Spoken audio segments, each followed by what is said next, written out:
here we go. We have three, I think, theorems.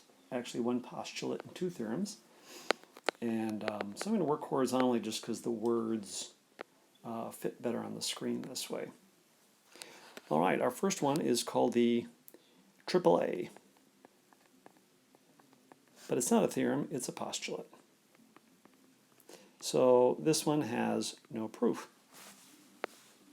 I'm going to abbreviate it here, but I've got the words up here, and so I've highlighted a few things. Follow along with me. If there exists a correspondence between the vertices of two triangles. All right, so again in our brain we got two triangles, and there's a correspondence between the vertices, such that the blank angles of one triangle, hopefully the word three angles of one triangle, are congruent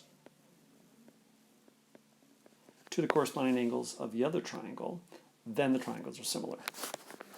All right, so we're going to say if three angles congruent to three angles, and again we're referring here specifically to triangles, then triangles are similar. All right, Theorem 62. This one is a little bit better because it's angle-angle similarity theorem. Do you remember we had a no-choice theorem here? I crossed that off because you can't call this the no-choice theorem, but if you've got two angles congruent to two angles, then we know the third angle in a triangle has to be congruent. So this is kind of based on that same idea, except for the fact that we're starting again with corresponding vertices of two triangles, and then notice what we're ending with. The triangles are similar, not that third angle is congruent to the third angle. So, such that in this case, two angles of one triangle are congruent to, I'm just going to put the congruent symbol there, the corresponding angles of the other, then the triangles are similar. So again, all we need is if two angles are congruent to two angles, then triangles similar.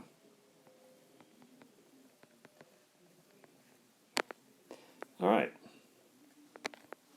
And two more theorems here. Sorry, I thought there was only three, but there are four. Three theorems and a postulate. So the next one is, you remember this one, side, side, side, but this isn't congruence. Notice the similarity symbol here. Yeah? Make sure you include that when you cite this, otherwise you're citing the other problem.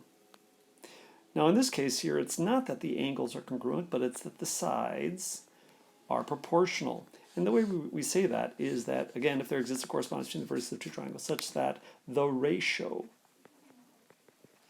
of the measure of the corresponding sides are equal.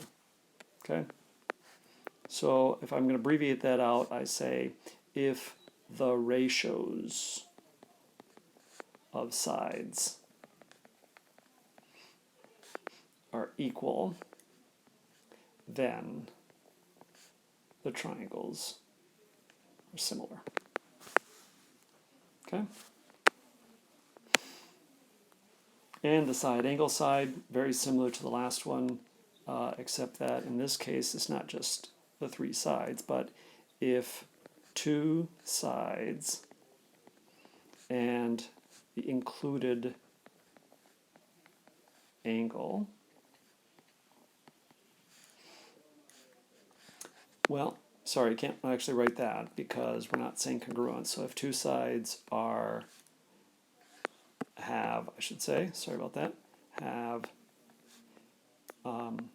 ratios equal and the included side angle, and the included angle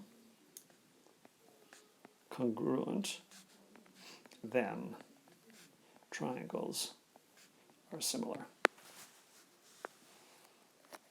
All right.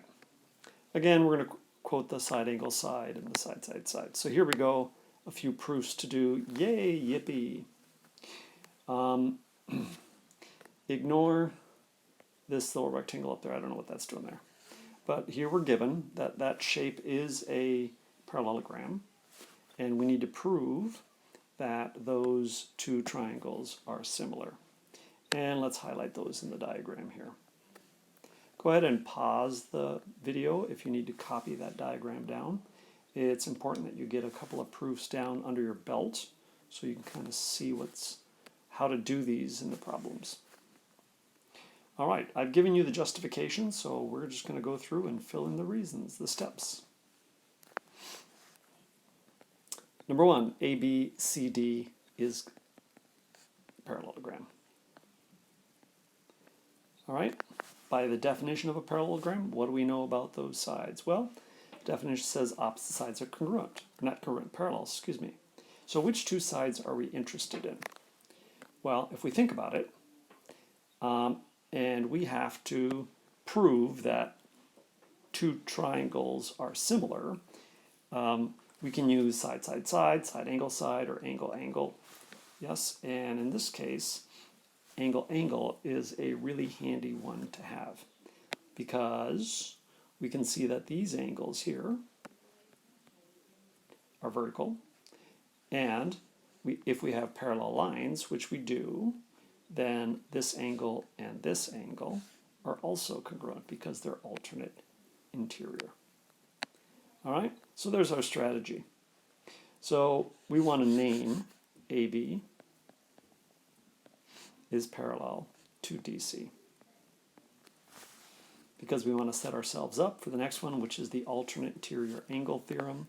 So we're going to say angle CDE is congruent to angle AET.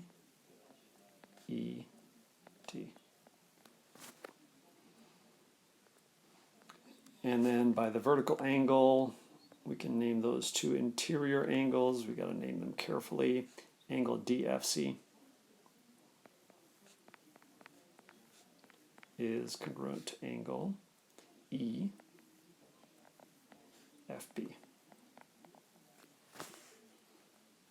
By vertical angle theorem. And now we know that the two triangles are similar. Best friends. I don't know, what does BFE stand for? Okay, and this is the angle-angle similarity theorem. All right. Let's just lay this one out. We won't kind of go through the full details. You can see it in your book. It's problem 2. We're again trying to prove these two triangles are similar. Notice we have some perpendicular lines. So sketch that out, LP and EA, and N is the midpoint. So if it's a midpoint, we know that that and that are congruent.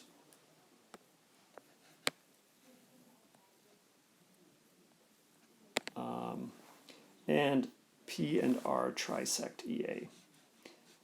So we know that this is the same as this and this. All right? Well, hopefully you are thinking here. Well, let's see. To show those two triangles are similar, PAL and PEN, we can see that I have a right angle here. LP and PN are proportional. And then EP is proportional to PR, P to R and R to A, right? It's half. So there's a proportionality going on here. I think in this case here, we have a side, and since all right angles are congruent, I think this one rests on side, angle, side, similarity theorem. All right? And then we're on to 8.4.